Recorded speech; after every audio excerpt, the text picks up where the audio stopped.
बदनापूरचे आमदार नारायण कुसे यांनी आज सकाळी 10 वाजता अचानक बदनापूर तहसील कार्यालयासह विविध शासकीय विभागांना भेट देत सर्व अधिकारी आणि कर्मचाऱ्यांची कसून चौकशी केली। अधिकारी वेळेवर हजर राहत नसल्यामुळे नागरिकांची कामे रखडत असल्याच्या तक्रारींच्या पार्श्वभूमीवर त्यांनी ही पाहणी केली आहे।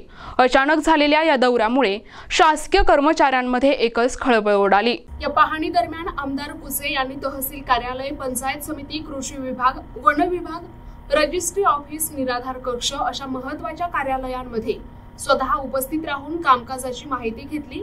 वेळेवर न येणारे आणि कामकाजात ढिलाई करणाऱ्या अधिकाऱ्यांची त्यांनी चांगलीच झडती घेतली आणि त्यांना जाब विचारला। वेळेवर उपस्थित नसणाऱ्या अधिकाऱ्यांना त्यांनी तातडीने समज दिली आणि पुढच्या वेळेस अनुपस्थित राहिल्यास कठोर कारवाई करण्याचा स्पष्ट इशारा दिलाय। यावेळी आमदार कुसे यांनी कार्यालयीन परिसरात स्वच्छतेची देखील पाहणी केली। स्वच्छता पंधरवडा उपक्रमानिमित्त स्वच्छतेवर अधिक भर देण्याच्या सूचना त्यांनी सर्व विभाग प्रमुखांना दिल्या। यावेळी नागरिकांना योग्य वेळी सेवा मिळावी हे आपले प्राथमिक कर्तव्य असून कोणत्याही कारणाने सार्वजनिक कामात अडथळा येऊ नये असे स्पष्ट निर्देश त्यांनी अधिकाऱ्यांना दिले।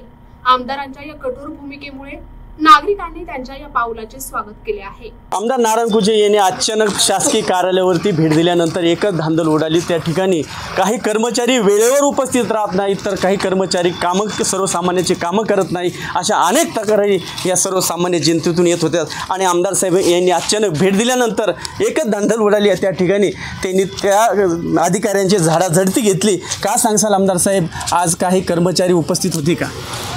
मी अचानक आज तहसील ऑफिसमध्ये भेट देण्यासाठी आलो असता मला काही कर्मचारी कमी आढळले। तहसीलदार साहेब आले, मी पण होतो, नंतर BDO पण आल्या आणि भूमी अभिलेखच्या मॅडम पण होत्या। जे कर्मचारी नव्हते त्यांनी मला सांगितलं की आम्ही पोलीस पाटील भरतीचे होती, मी त्यांना कारणे दाखवा नोटीस मी यांना माननीय तहसीलदार साहेबाला सांगितलं की जे कर्मचारी नव्हते त्यांना कारणे दाखवा नोटीस काढा।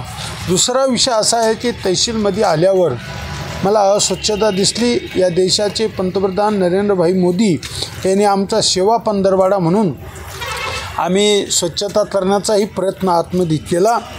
अचानकपणे मला घाण दिसल्यामुळं पण मी तहसीलदाराला बोललो, BDOला बोललो, त्यांना सांगितलं बी की स्वच्छता असेल, कर्मचारी वेळेवर नसेल आणि जनतेचे कामं होत नसतील तर मी BDOला ताकीद दिली आणि तहसीलदारालाही ताकीद दिली की शेतकऱ्याचे पंचनामाचा विषय असेल, अतिवृष्टीचा विषय असेल, हे ताबडतोब कामं मार्गी लावा आणि कर्मचाऱ्यावर वेळेवर येण्याचं सांगा। मी बायोमॅट्रिक सुरू करावं हे बी सांगितलं। आज तुम्ही स्वतः साहेब तुम्ही स्वतः आज फावडं घेऊन आणि टोपलं घेऊन तुम्ही माती या ठिकाणी उचलली आहे। एकंदरीत काय संदेश द्याल? नाही, आमचं म्हणणं आहे माझं घर आहे ऑफिस म्हणजे, आणि हे जनतेचं आहे, ते माझं आहे। मी जनतेचा एक सेवक आहे, मी त्यांच्यासाठी काम करतो। त्यांनी मला निवडून दिलं। लोकशाहीमध्ये लोकप्रतिनिधीला जेवढा अधिकार आहे तो जनतेनं सुद्धा लोकप्रतिनिधी मला निवडून दिलं, त्या कामासाठी मी आलो। म्हणून आज काही लोकांच्या अडीअडचणी असताना आज मी बोललो सोमवारपासून ऑफिस नीटनेटकं सुरू होईल, मला तरी असं वाटतं। मी आज त्यांना फक्त समज दिली, पुढच्या वेळेस यांच्यावर कारवाई करण्यात येईल। आज नुसती समज दिली, नंतर याच्यावर कारवाई करण्यात येईल असं देखील आमदार नारायण कुसे यांनी सांगितलं। मी किशोर सिरसाट, NTV न्यूज मराठी, बदनापूर, जालना।